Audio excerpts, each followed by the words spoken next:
الحمد لله نحمده ونستعينه ونستغفره ونؤمن به ونتوكل عليه ونعوذ بالله من شرور أنفسنا ومن سيئات أعمالنا من يهده الله فلا مضل له ومن يضلل فلا هادي له وأشهد أن لا إله إلا الله وحده لا شريك له وأشهد أن محمدا عبده ورسوله أما بعد فإن خير الحديث كتاب الله وخير الهدي هدي محمد صلى الله عليه وسلم وشر الأمور محدثاتها وكل محدثة بدعة وكل بدعة ضلالة وكل ضلالة في النار.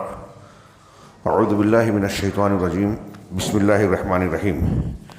يا أيها الذين آمنوا إن جاءكم فاسق بنبأ فتبينوا.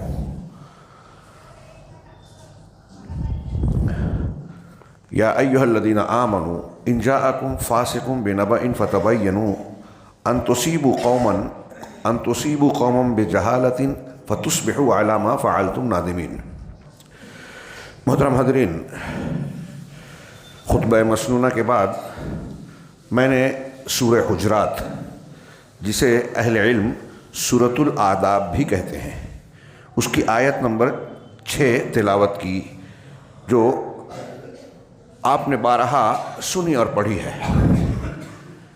اس میں سورۃ الآداب میں جو مختلف قسم کے ہماری اجتماعی انفرادی زندگی میں اخلاقی اور اصولی طور پر کچھ احکامات دیے گئے، اس میں یہ ایک ادب بھی بڑی اہمیت کا حامل ہے. دنیا کی زندگی میں ایک انسان صحیح موقف پر رہے، اپنی معاشرتی زندگی میں، اجتماعی معاملات میں، اس کے لیے ضروری ہے کہ اس ادب کا ہمیشہ خیال کرے. یہ ایک اخلاق کریمانہ کا ایک حصہ ہے، بلکہ یوں کہیے کہ یہ اچھا انسان بننے کے لیے ایک اہم ضابطہ ہے.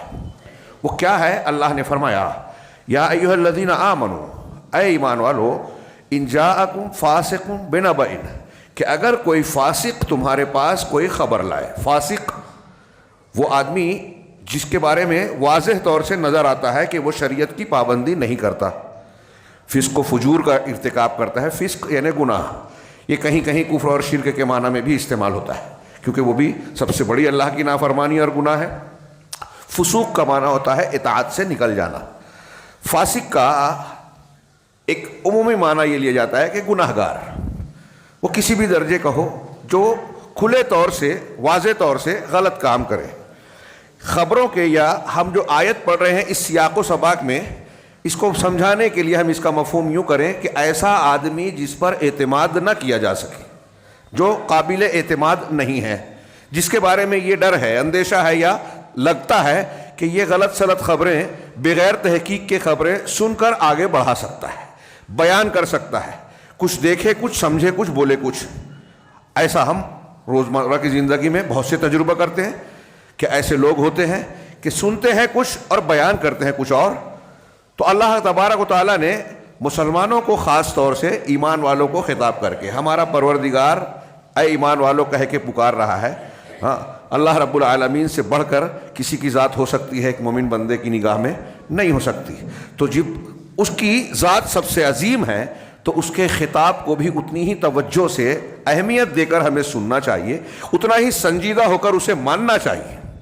لیکن قرآن و حدیث کے سلسلے میں آج ہمارا رویہ اس طرح کا نہیں ہے، جو ایمان کے موافق نہیں ہے. تو ہم کو اللہ کہہ رہا ہے اے ایھا الذین آمنوا، اگر ایمان ہے، ایمان والے ہیں، تو آگے کی بات کو توجہ سے سنیں گے، سنجیدگی سے مانیں گے. اے ایمان والو، اذا ان جاءکم فاسق، اگر کوئی فاسق، کوئی گناہ کرنے والا، ناقابل اعتماد آدمی، جاءکم بنبأ، تمہارے پاس کوئی خبر لائے، فتبینوا، تو اللہ کہہ رہا ہے تو تم اس کی تحقیق کر لو.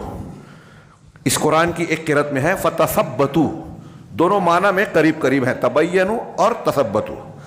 تبین کا معنی ہوتا ہے تحقیق کرنا. کوئی بات آپ کو پتہ چل رہی ہے تو آپ یہ معلومات کریں کہ یہ صحیح ہے یا غلط، قابل اعتماد ہے یا قابل اعتماد نہیں ہے، مقبول ہے یا مردود ہے، رد کرنے کے لائق ہے. یہ جب آپ معلوم کرتے ہیں قرائن سے، مختلف ذرائع سے، ایک آدمی نے آپ کی خبر دی آپ دوسرے ذریعے سے پوچھتے ہیں کہ مجھے ایسا ایسا پتہ چلا ہے، کیا یہ درست ہے؟ ہاں، یا کچھ لوگ کہتے ہیں قرائن سے بھی پتہ چلتا ہے، کسی نے کہا کہ آگ لگی ہے، کہاں لگی؟ فلاں علاقے میں. آپ اس طرف دیکھ رہے ہیں تو آگ تو نہیں دکھ رہی ہے، لیکن وہاں سے دھواں اٹھتا ہوا نظر آ رہا ہے. پھر جو ہے سائرن سنائی دے رہا ہے فائر بریگیڈ کا، لوگ دوڑتے بھاگتے نظر آ رہے ہیں اسی جانب. تو یہ قرینہ ہے اس بات کا کہ واقعی کوئی حادثہ ہوا ہے، اور جس نے خبر دی ہے اس کی بات سچی ہو سکتی ہے. یہ میں ایک مثال دے رہا ہوں. تو قرائن اور حالات کو دیکھتے ہوئے تحقیق کیا کرو. فتبینوا کے معنی میں یہ ہے، اور ذریعوں سے بھی تحقیق ہو سکتی ہے. فتثبتوا کا معنی یہ ہوتا ہے کہ تم تثبت یعنی سوچ بچار کے اس پر اطمینان حاصل کر لو. اطمینان حاصل کرنا، احتیاط کو اختیار کر کے، غور و فکر کر کے اس کی سچائی کو جو ہے مضبوط کر لو، اس کی مصداقیت جان جاؤ.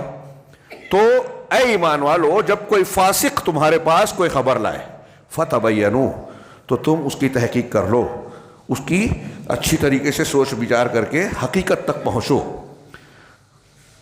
ہاں، ان تصیبوا قوما، اگر ایسا تم نہیں کرو گے تو کیا ہوگا نتیجہ؟ کہ یہ ہو سکتا ہے کہ تم کسی قوم کو نقصان پہنچا دو. ان تصیبوا قوما فتصبحوا علی ما فعلتم نادمین. تو اب نقصان پہنچا دو، تحقیق نہ کرو، خبر جھوٹی ہے، جھوٹی خبر کی بنیاد پر آپ نے ایکشن لے لیا، اقدام کر لیا، بعد میں پتہ چلا کہ یہ بات تو تھی ہی نہیں. فتصبحوا علی ما فعلتم نادمین، تو اپنے کیے کرائے پہ جو تم نے کیا، اقدام کیا، حرکت کی، اس پر تم نادم ہو جاؤ، شرمندہ ہو جاؤ، پچھتانا پڑے. یہ اللہ رب العالمین نے ایک ایسا ادب بنایا ہے، بتایا ہے، تعلیم دی ہے ہمیں اور آپ کو، کہ اس کی ضرورت انسانی سماج اور معاشرے میں ہر روز ہر جگہ بہت شدت کے ساتھ ہے. اس کا لحاظ سے ایسا روز کہ کچھ لوگوں کو نقصان پہنچاتے ہیں. جتنے بھی جھگڑے، تنازعات، آپس کے مسئلے، وہ گھر میں ہوں، جماعت میں ہوں، سماج اور معاشرے میں ہوں، دو قوموں میں ہوں، دو ملکوں میں ہوں، سیاسی ہوں، معاشرتی ہوں، اقتصادی ہوں، جتنے جھگڑے ہیں ان جھگڑوں میں آپ بہت سارے مقامات پر یہ پائیں گے، آدھے سے زیادہ، بلکہ یوں کہیے کہ 80% کہہ لیجئے، آپ کو کہیں نہ کہیں کچھ جھوٹی خبریں، کچھ غلط فہمیاں ضرور نہ ملے گی، جو جھگڑے اور تنازع کا کام کرتی ہے، وجہ بنتی ہے، یا اس کو مضبوط کرتی ہے. اس آیت کے شان نزول میں ایک روایت بیان کی جاتی ہے، اور خود اس آیت پہ عمل کرو تو وہ روایت غلط ثابت ہوتی ہے. کہتے ہیں کہ حضرت ولید ابن عقبہ ایک صحابی ہے. اللہ کے رسول صلی اللہ علیہ وسلم نے بنو مستلق، قبیلہ بنو مستلق جو مسلمان ہوئے تھے، حضرت جویریہ رضی اللہ تعالیٰ عنہا جو ام المومنین ہے، بنو مستلق کے غزوے کے بعد اللہ کے رسول صلی اللہ علیہ وسلم نے ان سے نکاح کر لیا تھا، اور یہ پورا قبیلہ اللہ کے رسول صلی اللہ علیہ وسلم کا گویا سسرالی رشتہ دار بن گیا. اس لیے سارے صحابہ نے وہاں کے قیدیوں کو آزاد کر دیا، اور وہ سب مسلمان ہوئے بعد میں. تو سب مسلمان جب ہو گئے تو اللہ کے نبی صلی اللہ علیہ وسلم نے ان کو ایک سال زکوٰۃ وصولی کے لیے بھیجا. روایت یہ بیان کی جاتی ہے، مفسرین میں سے کچھ نے لکھا. اب ولید بن عقبہ اور اس قبیلے، ان کے قبیلے اور ان کے قبیلے کا پرانی دشمنی تھی. وہ وہاں جائے بغیر یا جا کر قریب آ گئے، ڈر کے آ گئے، اور اللہ کے رسول نے کہا کہ انہوں نے زکوٰۃ دینے سے انکار کر دیا، ان پر چڑھائی کرنی چاہیے، یا مجھے بھی قتل کرنا چاہتے تھے. کچھ لوگوں نے مشورہ دیا، اللہ کے رسول صلی اللہ علیہ وسلم فکر مند ہوئے. بعض مفسرین کہتے ہیں کہ آپ تیاری کرنے لگے کہ پلٹ کر ان پر حملہ کیا جائے. لیکن پھر آپ کو پتہ چلا کہ نہیں، یہ خبر غلط ہے، ولید بن عقبہ وہاں گئے ہی نہیں تھے. اس روایت کو پیش کرتے ہیں کہ دیکھیے اللہ کے نبی صلی اللہ علیہ وسلم کو اللہ تنبیہ کر رہا ہے کہ صحیح بات کو جانے بغیر آپ ایک پورے قبیلے پر حملہ کر سکتے تھے، یہ غلط ہوتا. لیکن یہ روایت صحیح نہیں ہے. اللہ تعالیٰ نے قرآن میں کیا کہا کہ اگر کوئی فاسق کوئی خبر لائے، اور جس کے بارے میں یہاں کہا جا رہا ہے وہ ایک صحابی رسول ہے، کسی صحابی کو فاسق کہا ہی نہیں جا سکتا. جب اللہ نے تمام صحابہ کو رضامندی کا سرٹیفکیٹ دیا ہے، قرآن میں تمام صحابہ کو ہدایت یافتہ کہا ہے، ہر ایک کے لیے حسنہ کا وعدہ کیا ہے، تو ایک صحابی اس درجے کا کیسے ہو سکتا ہے کہ اس پر اعتماد نہ کیا جائے؟ ظاہر سی بات ہے. اسی لیے محدثین نے کہا، محدثین کے یہاں اصول ہے جس پر منکرین حدیث اور عقلانیین کو اعتراض ہے. بعض مقلدین کو کسی حدیث کا رد کرنا ہوتا ہے تو صحابی پر حرف کرنے کے لیے یہ بھی اٹھاتے ہیں کہ بعض صحابہ غیر فقیہ ہے، اور منکرین حدیث کہتے ہیں کہ یہ صحابہ کرام میں بھی کچھ لوگ اس طرح کے ہو سکتے ہیں کہ ان پر اعتماد نہ کیا جائے، اور ایسے واقعات اور اس طرح کی باتیں پیش کرتے ہیں اور اصول بنانے کی کوشش کرتے ہیں کہ نہیں فاسق کی خبر یا سنگل کی خبر کو ہم کیسے قبول کر سکتے، اور اس طرح کی کئی باتیں. میں اس کی تفصیل میں جاؤں تو وہ علمی اصولی باتیں ہو جائے گی. اللہ تبارک و تعالیٰ کہہ رہا ہے کہ ہاں، اسی لیے محدثین کا، مسلمانوں کا موقف ہے کہ صحابۃ کلھم عدول، کہ صحابہ سب کے سب عادل ہیں. محدثین کے یہاں اور تمام جمہور امت کے یہاں یہ اصول ہے کہ اگر تابعی تک ایک سند پہنچ جائے اور وہ کہیں کہ اللہ کے رسول صلی اللہ علیہ وسلم نے فرمایا، اور یہ بات پکی ہے، یہ پکی ہو کہ کسی صحابی سے انہوں نے سنا ہے. کبھی کبھی تابعی بھی دوسرے تابعی سے روایت کرتے ہیں. کبھی ایسا ہوتا ہے کہ تابعی اپنے نیچے کے سبے تابعی سے روایت کیا حدیث، اور اس نے دوسرے تابعی سے، اس نے صحابی سے، اس نے اللہ کے رسول سے. غور کریں، دیکھیے محدثین نے کتنی باریکیوں سے کام کیا ہے. تو اگر کوئی صحابی، کوئی تابعی روایت کر رہا ہے اور بیچ میں چھوٹنے والا راوی صحابی ہے، تو صحابی کی تحقیق کی ضرورت نہیں، اس روایت کو صحیح مانا جائے گا، کیونکہ صحابہ ہمیں نام معلوم ہو یا نہ معلوم ہو وہ عدول ہیں. کیوں عدول ہیں؟ کیوں ہم تحقیق نہیں کریں گے ان کی؟ اس لیے کہ اللہ تبارک و تعالیٰ نے ان کی تعدیل کی ہے، ان کے بارے میں کہا ہے کہ یہ سچے ہیں، یہ قابل اعتماد ہیں، یہ فاسق و فاجر نہیں ہیں.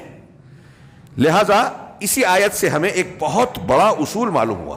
بلکہ اگر آپ اصول حدیث اور زندگی کے معاملات میں فیصلہ کرنے کے تعلق سے غور کریں، جج اور کورٹ والے معاملے میں بھی اس کو ملحوظ رکھیں، تو ایک بہت بڑا ضابطہ ہمیں پتہ چلتا ہے.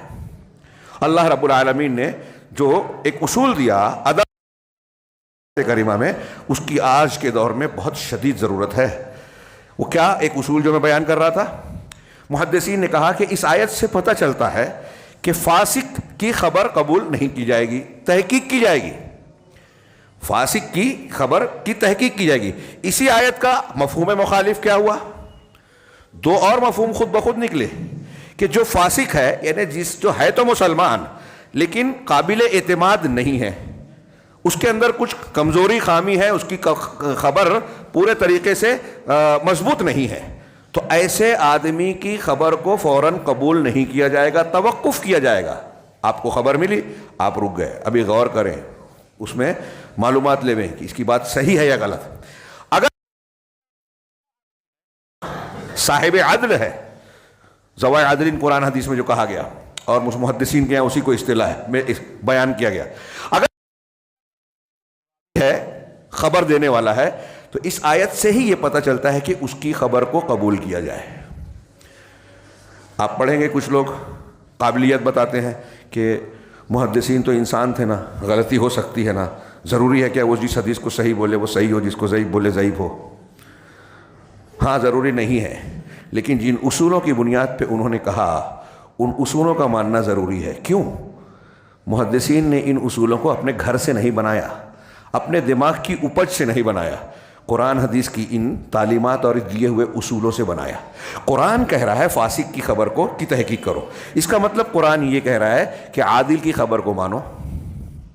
یہ صرف اسی آیت میں نہیں ہے، کئی جگہ پہ ہے نا کہ اگر ایسا مسئلہ ہو جائے تو تم میں سے 2 عدل والے گواہی دیویں. قرض کے لین دین میں 2 عدل والوں کو گواہ بناؤ، سورہ بقرہ کی آیت دین پڑھیے.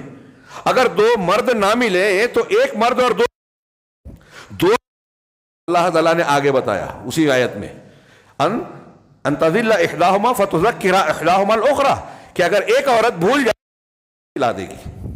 اس سے یہ بھی پتہ چلا کہ جس کے حافظے میں کمزوری ہے وہاں تھوڑا سا تثبت کی ضرورت ہے. اگر حافظہ کمزور ہے تو اب یہ دیکھا جائے گا کہ جو بیان کر رہا ہے وہ بھول سکتا ہے، تو دیکھا جائے کہ دوسرے لوگ اس کی تائید کرتے ہیں کہ نہیں کرتے ہیں. اس میں بھی ایک طریقہ ہے. ایک استاذ ہے، اس کے 4-10 شاگرد ہیں، ہمیں معلوم ہے، جیسے ہم محدثین کے بارے میں پڑھتے ہیں نا، فلاں محدث فلاں سن میں پیدا ہوا، فلاں میں وفات ہوئی، اس کے اساتذہ یہ ہے، شاگرد ہے. ہمارے لوگ سمجھتے ہیں کہ یہ کیا ضرورت ہے، اس کی بہت ضرورت ہے، یہ اصول میں کام آتا ہے. ایک آدمی فلاں آدمی کا شاگرد ہے، اب اس نے روایت کیا کہ میں نے اپنے استاذ فلاں سے یہ بات سنی، یہ حدیث سنی، تو اس کی تحقیق کا ایک آسان ذریعہ یہ ہے، محدثین نے بتایا کہ آپ جس استاذ کے نام سے وہ بیان کر رہا ہے روایت کو، حدیث کو، اس کے دوسرے شاگردوں کو دیکھیں، اس کے دوسرے شاگرد بھی یہ حدیث بیان کرتے ہیں کہ نہیں، اور جیسے یہ کرتے ہیں یا کچھ الگ بیان۔ اب ایک راوی، ایک شاگرد ایک حدیث بیان کر رہا ہے، اس میں ایک لفظ ایسا بیان کر رہا ہے کہ 10 شاگرد اس سے ہٹ کے دوسرا لفظ بیان کر رہے ہیں، اگرچہ یہ ثقہ ہو اور وہ سب بھی ثقہ ہیں، تو یہاں ایک کے مقابلے میں کئی لوگ جب ثقاہت کے ساتھ بیان کر رہے ہیں تو کہیں گے اس کی روایت غیر محفوظ ہے، شاذ ہے، ان کی روایت محفوظ ہے، زیادہ اعتماد کے لائق ہے۔ یہ فن حدیث کی طرف میں تھوڑا سا چلا گیا، اور اس کی گہرائیوں میں جائیں گے تو آپ کو بڑی حیرت ہوگی۔ یہ حدیث کا معاملہ ہے، تو محدثین نے امام مسلم صحیح مسلم کی مقدمے میں انہوں نے اس آیت سے استدلال کیا، کئی اور آیتوں سے، کہ دیکھیے ہم نے یا حدیث کو قبول اور رد کرنے کے سلسلے میں یہ اصول اور ضابطے اختیار کرتے ہیں۔ اب اس کو حدیثوں کے سلسلے میں تثبت اختیار کیا جائے، خبروں کے سلسلے میں اختیار کیا جائے، اور کسی کے معاملے میں اگر کوئی نزاع اور خاص طور سے جھگڑے۔ اب آج کے ماحول میں اس پر غور کیجئے کہ موجودہ دور میں جو میڈیا کے اسباب اور وسائل، سوشل میڈیا، نیٹ اور نہ جانے کیا کیا اس کے ضمن میں جو طریقے ہیں ذرائع ابلاغ کے، ان کو دیکھیے کہ ایک بٹن دبا کے آپ یہاں سے دنیا کے کسی بھی حصے میں جو ہے 1 منٹ میں، چند سیکنڈ میں جو ہے خبریں پہنچا سکتے ہیں، وہاں سے خبریں لے سکتے ہیں۔ یہ دنیا کے معاملات میں اللہ تعالیٰ نے فرمایا کہ کوئی خبر اگر کوئی لے کے آئے تو اس سے تم تحقیق کر لو۔ تو اللہ نے بتایا گویا کہ خبر جب آپ کے پاس آتی ہے تو اس کو دیکھنا چاہیے کہ خبر دینے والا کیسا ہے، اگر وہ ثقہ ہے، سچا ہے، فاسق نہیں ہے، تو اس کی خبر کو مان لینا ہے۔ عدالت اور کورٹ میں بھی اس کا لحاظ ہونا چاہیے، لیکن ہمارے ہاں تو جو غیر مسلموں کا سسٹم ہے وہ ان اصولوں کو مانتے ہی نہیں ہیں، لہذا کہاں کہاں ٹھوکریں کھا رہے ہیں۔ جج اور وکیل سب جانتے ہیں کہ باہر کرائے کے گواہ ملتے ہیں، پیسہ دے کے آپ گواہی دلوا دو، لوگ دے دیتے ہیں، وہ جانتے ہیں یہ وہاں گواہ یا گواہی دینے والا کیسا، سچا ہے، جھوٹا ہے، فاسق ہے، اس کا کوئی ہر ایک کی خبر لے رہے ہیں، گواہی قبول کر رہے ہیں، نتیجہ دیکھتے ہیں کہ صحیح کو غلط اور غلط کو صحیح کیسے کیسے فیصلے ہوتے ہیں، مسجد کو مندر اور مسجد کو مندر کو مسجد، اور نہ جانے کیا کیا بنایا جا رہا ہے۔ جو جیت رہا ہے اس کو ہرا دیتے ہیں، جو ہار رہا ہے اس کو جیتا دیتے ہیں، سارے عدل و انصاف کے تقاضے کا قتل اور خون ہو جاتا ہے۔ یہ ایک قاعدہ۔ اللہ تبارک و تعالیٰ نے کہا کہ فاسق کی بات کی تحقیق کرو، اس کا مطلب سچا آدمی خبر لائے تو بغیر تحقیق کے مان لو، ایک بات۔ اور جھوٹا ایک ہے سچا، اس کی ماننی ہے، ایک ہے فاسق، اس کی تحقیق کرنی ہے، توقف کر کے، نہ اس کا رد کریں گے نہ قبول کریں گے جب تک کہ معلوم نہ کر لے کہ صحیح ہے یا غلط۔ اور ایک وہ ہے جو واضح ہے کہ یہ جھوٹا، جھوٹی گواہی دیتا ہے، کورٹ کے باہر ہو، سماج اور معاشرے میں ہو، یہ جھوٹ بولتا ہے، معاملہ کی خبر کو نہیں اس کی خبر قابل اعتماد نہیں ہے۔ ہمارے یہاں آج دیکھیے سماجی زندگی میں دیکھیے ایک آدمی بار بار اور لوگ پھر بھی مان لیتے ہیں اس کی بات۔ اب یہ سوال نہیں ہے کہ وہ دینی کسی منصب پر بیٹھا ہے، اسے لوگ بہت مانتے ہیں، اس کے نوکر چاکر ہیں، وہ بہت صاحب حیثیت ہے، سماج اور معاشرے میں لوگ معاملات سے معلوم کر لیتے ہیں، جانتے ہیں بار بار کہ ایک آدمی فلاں کا مخالف ہو گیا تو اب اس آدمی کو بدنام کرنے کے لیے جھوٹ بولتا ہے، جھوٹ پھیلاتا ہے، لوگ ابھی ناراض ہو گئے، بعد میں پتہ چلا کہ خبر، لیکن وہ آدمی دوبارہ خبر دیتا ہے، وہ مانتے ہیں۔ پورا میڈیا آج ایسا ہی ہے، پورا میڈیا ایسا ہی ہے کہ جھوٹی خبروں کی بنیاد پر سیاستیں چل رہی ہے، مقاصد کا اور اپنے فوائد کے حصول کے لیے جھوٹ اس معاملے میں عبادت دیکھ لیجئے، سنبھل میں، بہرائچ میں اور دوسرے مقامات پہ کیا چل رہا ہے۔ لوگ اپنے آپ کو بے بس محسوس کرنے لگے ہیں کہ سرکاری محکمے اب عدالت، کورٹ، اصول، ضابطوں کو طاق میں رکھ کے اپنے اعتبار سے کچھ باتوں کو پھیلاتا ہے، جھوٹ بولتا ہے کہ یہاں مسجد کی جگہ مندر تھا،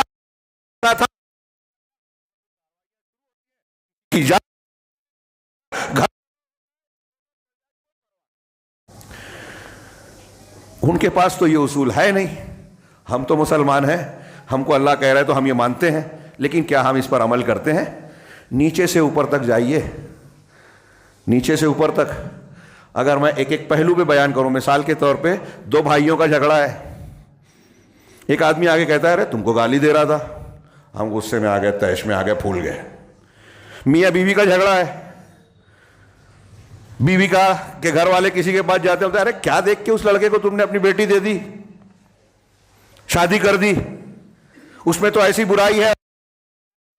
جھوٹ بولتا ہے وہ، کیونکہ اس کو اس سے نفرت ہے. میں ہر جگہ نہیں کہتا ہوں، ایک مثال دے رہا ہوں. ایسا ہوتا ہے، ہو سکتا ہے خواتین میں زیادہ میں اس قسم کے معاملات میں. تو دو میاں بیوی کا جھگڑا ہو، دو بھائیوں کا جھگڑا، گروہوں کا جھگڑا، ایک ذمہ دار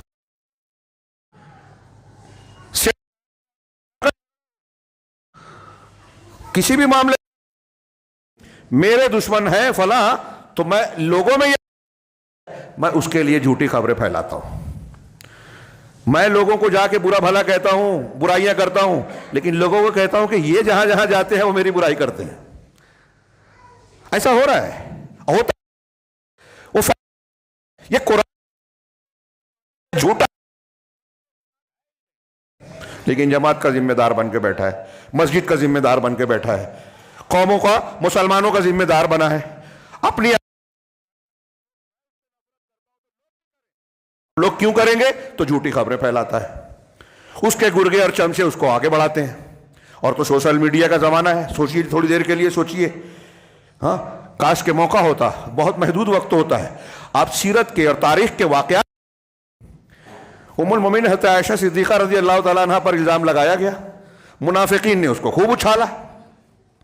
ایک کتنا لمبا پیریڈ، تقریباً 25 دن، مہینہ بھر یہ الزام تراشیاں، نبی کریم صلی اللہ علیہ وسلم اس کی تحقیق کرتے رہے.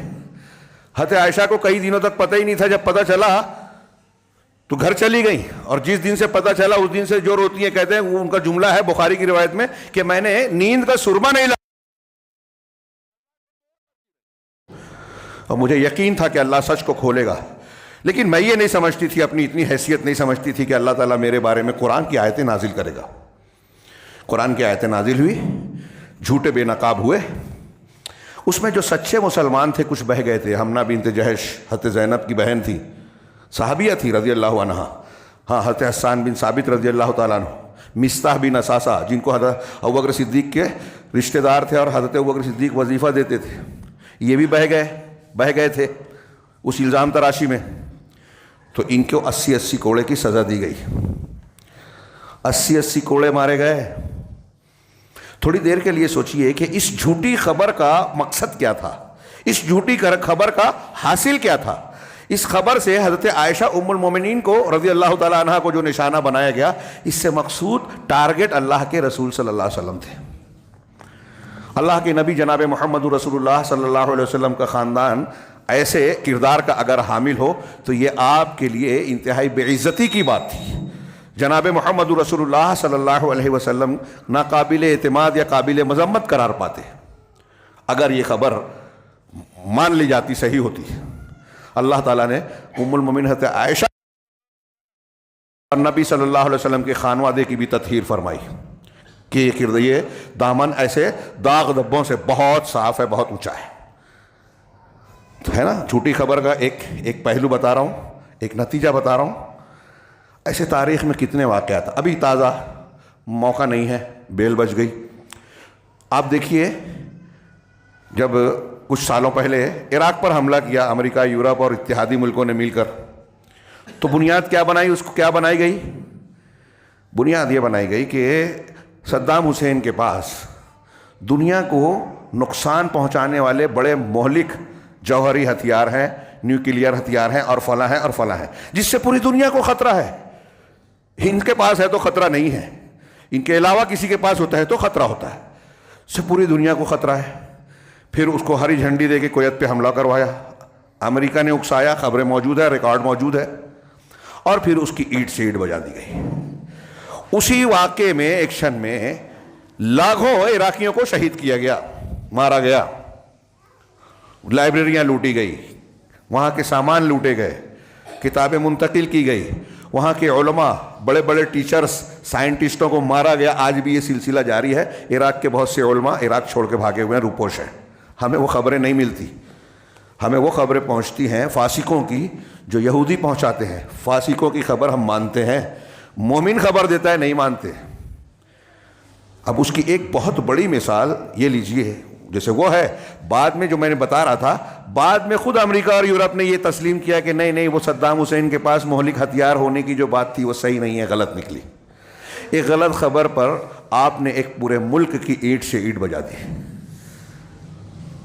صرف دو جملہ کہہ دیا تو اتنی جانیں حکومت گئی. صدام حسین جو بھی تھا وہاں قوت تھی، استحکام تھا. آج وہاں آج کی تاریخ میں سنی محفوظ نہیں ہے، علماء سنی محفوظ نہیں ہے.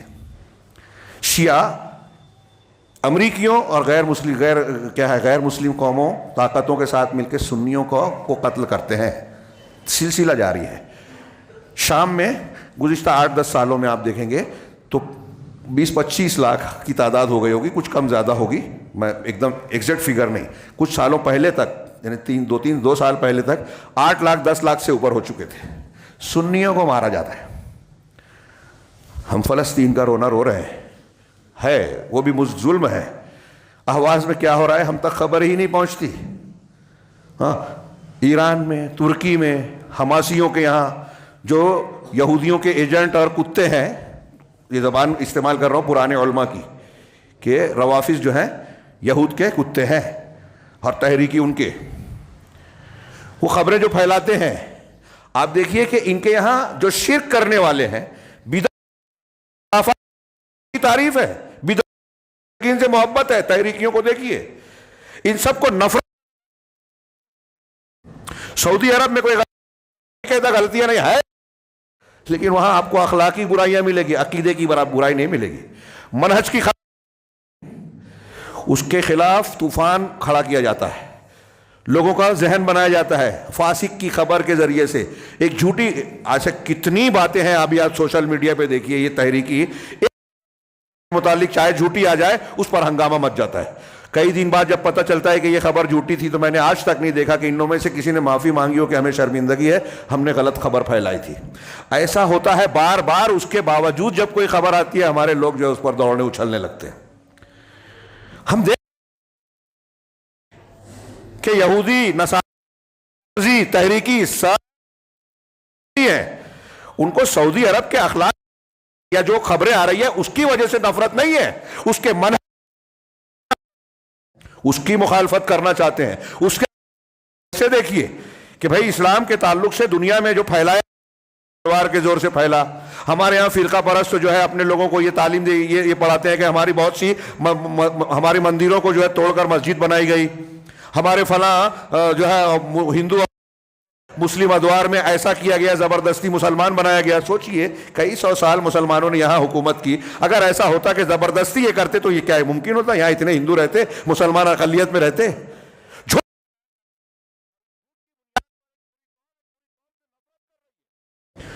بلڈوزر چلتا ہے تو لوگ تالی بجا رہے ہیں. کسی کا گھر، کسی کے بچے کو جلایا، خوشی انسانیت ہے نہیں. لیکن یہ کیوں ہوا؟ یہ اس لیے ہوا کہ مسلمانوں کے تعلق سے اتنی نفرت کو پیدا کرنے کے لیے جھوٹی خبروں، غلط تاریخ میں جھوٹ ایک تسلسل کے.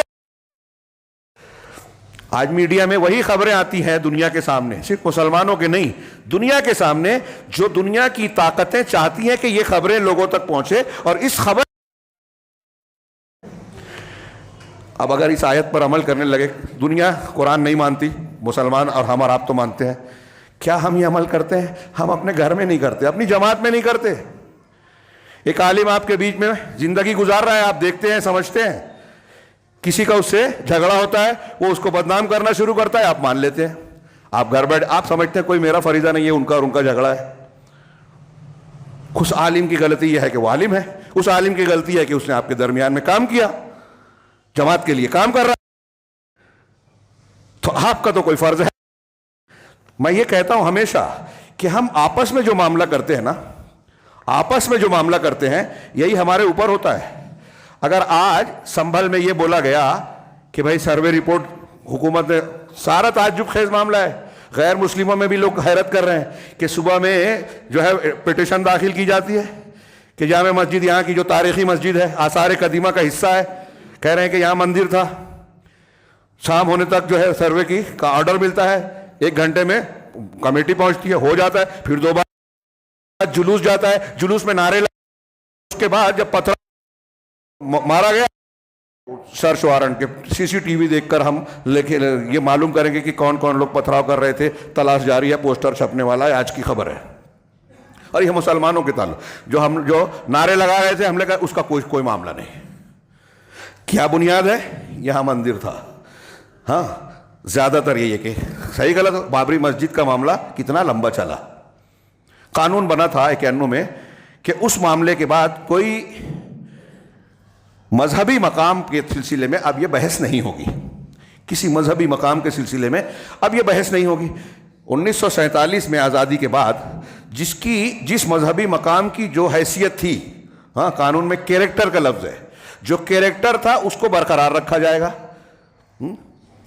لیکن متھرا یہ گیان واپی مسجد کے سلسلے میں چیف جسٹس جو اس وقت کے تھے، ابھی جو ریٹائر ہو گئے، انہوں نے کہا کہ نہیں سروے کرنے میں کوئی دقت نہیں، آپ سارے روک سروے کی بار یعنی جہاں دیکھیے وہاں پٹیشن داخل کی جا رہی ہے اور نچلی عدالتیں سروے کا آرڈر دے رہی ہیں، ماحول خراب کیا جاتا ہے، سیاسی روٹیاں سیکی جا رہی ہے، اور اپنی غلطیوں کو چھپانے کے لیے مسلمانوں کو آرام سے یوز کیا جاتا ہے، اور ہم یوز ہوتے ہیں، اپنے آپ کو بے بس سمجھتے ہیں۔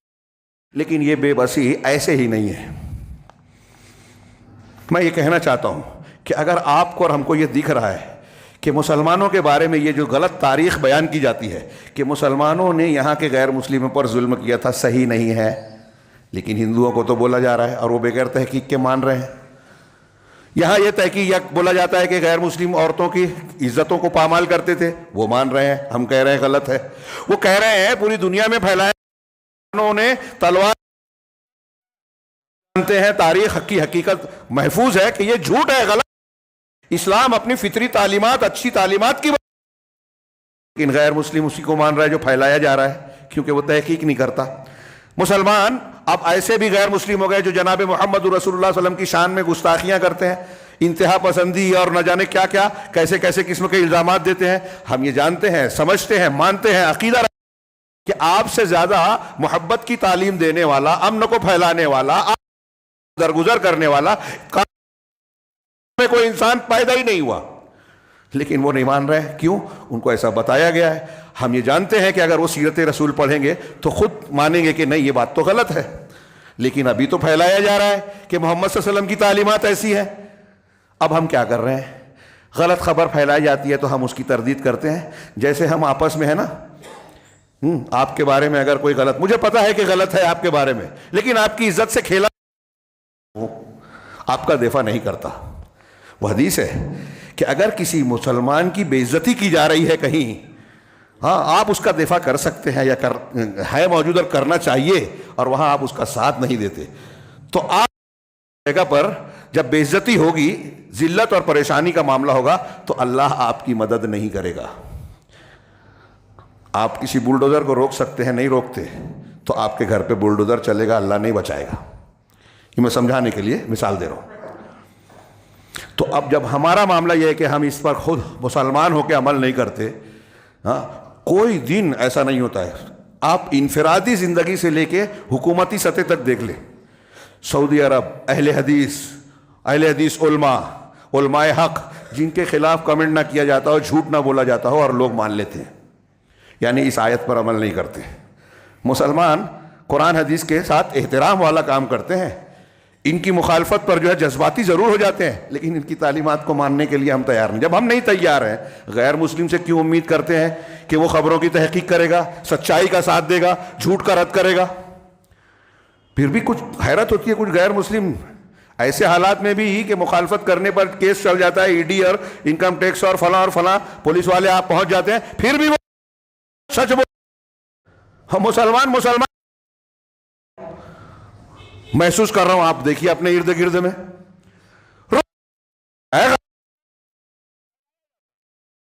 اب اس آیت کی روشنی میں غور کیجئے کہ ہم روزانہ موبائل پہ کتنی غلط خبریں آتی ہیں، ہم تحقیق نہیں کرتے. پتہ چلتا ہے کہ موبائل پر جھوٹی اور غلط خبریں پھیلائی جاتی ہیں، فیک آئی ڈی سے لوگ چیزیں پھیلاتے ہیں، جھوٹی شناخت، لیکن ہمارے پاس خبر آتی ہے ہم اسے فارورڈ کر دیتے ہیں، اور وہ چاہتے ہیں کہ آپ فارورڈ کریں. اللہ کے رسول کے کی گستاخی کی خبر آ گئی، اہل حدیث علماء سعودی عرب کے خلاف کوئی خبر آ گئی، تیونس کا کوئی معاملہ ہوا، واقعہ ہوا، میڈیا پہ ڈالا کہ دیکھو ریاض میں ہو رہا ہے، اور لوگ سعودی عرب کو گالی دینا شروع کر دیتے. ریڈی میڈ وہاں ہتھیار ہیں. ایک قوم ہے جس نے ذہن بنا دیا، میڈیا میں بھی وہ خبریں آتی نہیں ہیں جو سعودی عرب کی اور ان کی حقیقت، ان کے کارناموں کو بیان کرے، کیونکہ میڈیا پر یا تو یہودیوں کا قبضہ ہے یا ہمارے یہاں رافضیوں کا، اور وہ کبھی اچھوں کو جھوٹ ان کے دونوں کے دین کی بنیاد، اور کرنے والا قرآن. ہم اپنے دماغ مولویوں کو، علماء، میں اس سے پہلے بھی کہہ چکا، ہمارے ہاں جماعت میں اب دیکھیں، خاص طور سے ہماری جماعت میں اور دوسری جگہوں پر علماء کو سمجھانے والے جاہلوں کی جاہل بتا کرنا چاہیے. ایسا یہ جو آیت ہے اور اس کے آگے کی آیت ہے اس میں بھی یہ ادب بتایا گیا ہے کہ جو ذمہ دار ہے، ہاں اللہ کے رسول صلی اللہ علیہ وسلم تھے، ان کے جب تم نے مان لیا تو وہ جو فیصلہ کرتے ہیں اس کو مان لو. اگر سب کا مشورہ وہ ماننے لگیں گے نا تم کو، اور آدمی سوچتا ہے نہیں، ایک خبر سنتا ہے، ایک واقعہ ہوتا ہے، ایک فیصلہ ہوتا ہے، ہمارے یہاں لوگ تبصرہ کرتے ہیں، ان کو کرنا چاہیے تھا. سعودی عرب کے سامنے کیا مسائل ہیں، کیا حقیقت ہے، آپ کے پاس جو خبریں پہنچی ہیں اس خبر کا پورا تناظر کیا ہے، حقیقت کیا ہے. ہو سکتا ہے صحیح ہو، لیکن جو وہ جانتے ہیں وہ ہم نہیں جانتے. آپ کے گھر کے سلسلے میں آپ کوئی فیصلہ کرتے ہیں، باہر والا بولتا ہے ایسا نہیں ایسا کرنا چاہیے، تو آپ کہتے ہو کہ میرے گھر کے حالات کا آپ کو علم نہیں ہے، میں نے کیوں یہ فیصلہ کیا آپ نہیں جانتے. تو حکومت والوں کے بارے میں یہ خود نہیں سوچتے. یہ کوئی چھوٹی موٹی بات نہیں ہے جو ادب اس میں بتایا گیا ہے. اس کے تناظر میں وقت زیادہ ہو گیا کہ میں ایک روایت پیش کرنا چاہتا ہوں. صحیح بخاری میں اللہ کے نبی صلی اللہ علیہ وسلم کے ان واقعات میں جو آپ کو خواب میں عذاب جن لوگوں کو دیا جاتا ہے ان کے مناظر جو بتائے گئے صحیح بخاری کی حدیث میں، اب وہ عذاب قبر کہیے، تو اللہ کے نبی صلی اللہ علیہ وسلم نے فرمایا کہ جو انہوں نے کئی چیزیں دیکھی، تو ایک شخص کو دیکھا کہ وہ اوندھا لیٹا ہوا ہے، چت لیٹا ہوا ہے، اور اس کے پاس ایک آدمی کھڑا ہے، یعنی فرشتہ، اور اس کے ہاتھ میں لوہے کی ایک آکڑی ہے. وہ اس کے ایک سمت میں جاتا ہے، ایک کنارے، اور اس کے ایک پہلو سے یہاں سے لے کے، یعنی منہ کا چہرے کا ایک پہلو لے کر اس کو چیرتا ہے یہاں تک کہ گلے تک، اس کی گدی تک آتا ہے، ہونٹ کو ایسا چیر کے یہاں تک لاتا ہے. پھر ناک میں منخرا میں وہ آکڑی ڈال کے چیرتا ہے اور پھر یہاں تک آتا ہے، یہ پھاڑ دیتا ہے، پھر اس کے دوسری طرف آتا ہے، پھر یہاں سے اس کے پہلو سے چیرتا ہے اور یہاں تک آتا ہے، پھر ناک کے سوراخ سے، منخرا کہتے ہیں عربی میں، اس سے اب اس کی کفا اور گدی تک پھر چیرتا ہے. اب جب دوسری طرف وہ چیرتا ہے تو پہلے والا پھر سے صحیح ہو جاتا ہے، پھر آگے وہ چیرتا ہے پہلی طرف سے. یہ سلسلہ جاری رہے گا اور جاری ہے. اللہ کے نبی صلی اللہ علیہ وسلم نے پوچھا کہ یہ جو عذاب دیا جا رہا ہے یہ کیوں دیا جا رہا ہے؟ سوچئے تھوڑی دیر کے لیے. اور جو بات میں بیان کر رہا ہوں، جھوٹی خبریں پھیلانا، جھوٹی خبروں کو فارورڈ کرنا، تشہیر کرنا، اور شائع شدہ خبروں کی تحقیق کیے بغیر رد عمل کا اظہار کرنا. آپ کے پاس خبر آئی، معلوم نہیں ہے کہ صحیح غلط ہے، آپ اس پر عمل کا، جواب کا تبصرہ کر رہے ہیں، موبائل پر لکھ رہے ہیں، تقریر میں بیان کر رہے ہیں، تحریر میں پھیلا رہے ہیں اور لوگوں کو بیان کر رہے ہیں کوئی بھی شکل میں. یہ پروپیگنڈے کی دنیا پر ہم جانتے ہیں آج ہتھیار سے زیادہ میڈیا کی جگہ ہے. اور اس میں ہم دیکھتے ہیں کہ ہمارے یہاں بیوقوفوں کی کثرت ہے. جو لوگ کرتے ہیں وہ ٹرین ہے. آپ دیکھ رہے ہیں کہ یہاں کی سیاسی پارٹیاں ٹرول کمپنی بنائی ہے، ان کی اپنی میڈیا گروپ ہے جو مسلسل اس پر حدیث کو سیکھنے سکھانے پھیلانے کی فرصت نہیں ہے. وہ سیاسی مقاصد کے لیے اتنی محنت کرتے ہیں. تھوڑی دیر کے لیے سوچئے، تھوڑا موڑا ٹائم دے دیتے تو ہم احسان کرتے ہیں جماعت پہ، دین پہ. ہمارے یہاں فرصت نہیں ہے، اور ان کے ہاں کئی لاکھ صرف تبصرہ کرنے کے لیے، مراسلہ لکھنے کے لیے، اخبارات میں لکھنے کے لیے، اور خلاف لکھنے والوں کو تربیت. یہاں جھوٹ کو جھوٹا بناتے ہیں. تو یہاں اس حدیث کو اپنے اور اس پورے پس منظر میں دیکھیے. اللہ کے رسول صلی اللہ علیہ وسلم نے جس کو دیکھا کہ عذاب دیا جا رہا ہے کیسے، اس کے ایک جانب سے کاکڑی سے کھینچ کر پیچھے تک، اور پھر منخرا یا ناک کے سوراخ سے کھینچ کر پیچھے تک پھاڑا جا رہا ہے. دونوں جانب ایک کے بعد ایک ہوتا ہے اور یہ سلسلہ جاری ہے. اللہ کے نبی صلی اللہ علیہ وسلم نے حدیث کے آخر میں پوچھا کہ یہ لوگ کون ہیں، ہاں یہ کس چیز کی اس سلسلے میں ان کو یہ سزا دی جا رہی ہے. تو اللہ کے نبی کو نے فرمایا کہ کہا گیا هو الرجل الذي يكذب الكذب فتبلغ الآفاق، کہ یہ وہ آدمی ہے جو جھوٹ بولتا تھا. کوئی ایک جھوٹ بولتا تھا اور یہ آفاق پوری دنیا میں پھیل جاتا تھا. نبی کریم صلی اللہ علیہ وسلم نے جب یہ بات کہی فرمائی، یعنی ایک آدمی جھوٹ بولتا ہے اور اس کا وہ جھوٹ دنیا میں پھیل رہا ہے، اس جھوٹ کی وجہ سے لوگوں میں گمراہیاں پھیل رہی ہیں، غلط فہمیاں ہو رہی ہیں، نفرتیں پھیل رہی ہیں. ایسے جھوٹ بولنے والے کو یہ عذاب قبر اس طرح ہوگا.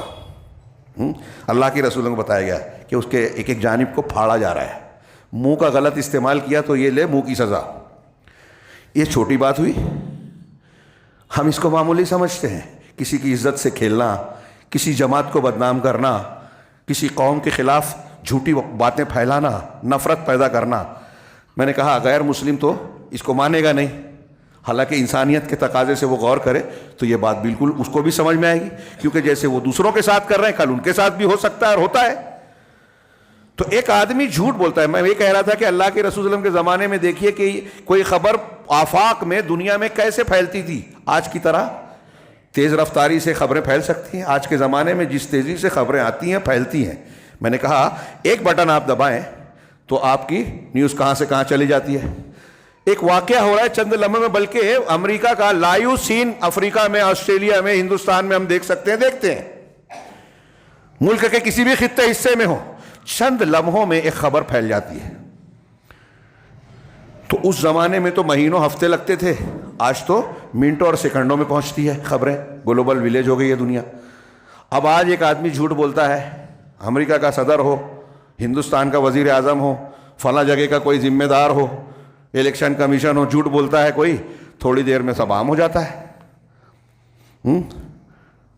جیسے وہ عام ہوتا ہے ایسے ہی ہمارے یہاں اگر کوئی سعودی عرب کی مخالفت کر رہا ہے، کیوں؟ اس لیے کہ وہ وہاں توحید ہے تو ہم اس کے دشمن ہیں. جو توحید والے نہیں ہیں ان کی بات کر رہا ہوں. جو تحریکی ہیں ان کو اہل الحدیث سے، اہل منہج حق سے نفرت ہے. وہ درگاہ پہ جانے والے، ترکی میں مرد کے نکاح کا مسئلہ ہے وہ ان کو نظر نہیں آئے گا. جو ہے ایران میں متا ہوتا ہے اس پر اعتراض نہیں ہوگا. ان جگہوں پر شراب کی اجازت ہے، آدھے ادھورے کپڑے پہن کر عورتیں چل سکتی ہیں، اس کی اجازت ہے. سعودی عرب میں اختلاف کے ساتھ اگر یہ اجازت دے دی گئی کہ عورت جو ہے ڈرائیو کر سکتی ہے، گاڑی چلا سکتی ہے، تو اس پر ہنگامہ. ہم یہ نہیں کہتے کہ وہ صحیح ہے، لیکن ایک طرف یہ دیکھیے کہ قانون بنایا جا رہا ہے کہ یہ ایسا ہوگا، اور وہ علماء کے اقوال کی بنیاد پہ. ہم اس کو صحیح نہیں مانتے، شرائط کے ساتھ ہے اس پہ. اور یہاں سب کچھ ہونے کے بعد ان کی تائید کی جائے تو کیا میں نہیں کہہ سکتا کہ یہ جو تحریکی ہمارے بیچ میں جو لوگ ہیں اور جو ان کا ساتھ دینے والے اہل حدیث ہیں نام کے، سمجھتا کچھ نہیں ہے، قرآن حدیث کو جانتے نہیں ہیں، سمجھتے ہیں علامہ ہے، جو بدعتیوں سے اور اہل حق اور اہل توحید سے نفرت کرتے ہیں، کیا معاملہ ہوگا؟ اب اس کو آپ الگ الگ سطح پر غور کیجئے. میں بات کو ختم کر رہا ہوں کہ ہمارے یہاں علماء کے ساتھ یہ ہو رہا ہے. کسی عالم کے تعلق سے علماء کے بارے میں غلط خبریں پھیلائی جاتی ہیں، ہم تحقیق نہیں کرتے آگے بڑھا. اس کے بارے میں تو یہ بولا جاتا ہے آپ نے تحقیق نہیں کی اور آپ یہ بھی کہہ رہے ہیں کہ مجھے پتہ نہیں وہ صحیح ہے کہ غلط ہے، لیکن ایسا بولا جا رہا ہے. جب صحیح اور غلط معلوم نہیں ہے تو قرآن حدیث کی آپ کے نزدیک وقت نہیں ہوتی تو آپ پھیلاتے نہیں. یا تو جاہل ہے یا علم ہے لیکن آپ ماننے کو تیار نہیں ہیں. اور زیادہ تر لوگ ایسے ہی ہیں آج مسلمانوں میں کہ اصول ضابطہ جانتے ہیں، غیبت نہیں کرنا چاہیے، کسی کی عزت سے نہیں کھیلنا چاہیے، وہ کرتے کر رہا ہوں میں، برائی کرتے کہتے میں غیبت نہیں کر رہا ہوں، تو آپ کے یہ بول دینے سے آپ بچ جائیں گے. آپ اپنے آپ کو تسلی دے رہے ہو کہ کسی کی غیبت بھی کر رہے ہو اور کہتے ہو کہ میں غیبت کر نہیں رہا ہوں، کسی کی عزت سے کھیل برائی نہیں کر رہا ہوں. لوگ ظلم کرتے ہو کہ آپ کے بارے میں جھوٹی خبریں نہیں پھیلے گی. آپ سوچئے کہ آپ کے بارے میں کوئی جھوٹی خبر پھیلائے آپ کو کیسا لگے گا. ایسے ہی دوسروں کے بارے میں ہم کو اور آپ کو بچنا چاہیے. میں ایسا مانتا ہوں کہ مسلمانوں کے تعلق سے جو کچھ ہو رہا ہے یقیناً ظلم ہے, ایک سازش ہے. پورے ملک میں, پوری دنیا میں ہر جگہ نشانہ بنایا جا رہا ہے. فلسطین کا رونا ہم روتے تھے, آج یہاں ہندوستان میں مسجد مسجد پر, مسلمانوں کے مقامات پر, قانون پر, اصولوں پر, دین کے قانون قاعدوں پر, مختلف وقف پر مستقل ہمارے ہاں بیان بازیاں ہوتی ہیں. ہاں, کوششیں بظاہر ہوتی ہیں سیاسی سطح پہ, قانونی سطح پہ, لیکن جو روحانی اور دینی معاملہ ہے جس کی بنیاد پر اللہ کے رسول, اللہ کا کلام اور رسول اللہ صلی اللہ علیہ وسلم کے فرامین بتاتے ہیں کہ مسلمانوں کو مدد اس بنیاد پہ ملے گی کہ آپ کا ایمان اور عمل صالح ہو, آپ کا عقیدہ صحیح ہو, صحیح دین اختیار کریں, شرک اور بدعت سے بچیں, صاف کریں. یہ کوئی نہیں مانتا. اللہ سے دعا ہے کہ ہمیں صحیح راستے کو اختیار کرنے کی توفیق دے, دنیا میں بھی کامیابی دے, آخرت میں بھی ہم کو ہر قسم کے عذاب سے محفوظ رکھے. اقول قولی ھذا واستغفر اللہ لی ولکم سائر المسلمین وصلی اللہ علی نبینا محمد. بارک اللہ لنا ولکم فی القرآن المجید ونفعنا وإیاکم بالآیات والذکر الحکیم انہ تعالی جواد کریم ملک بر رحیم.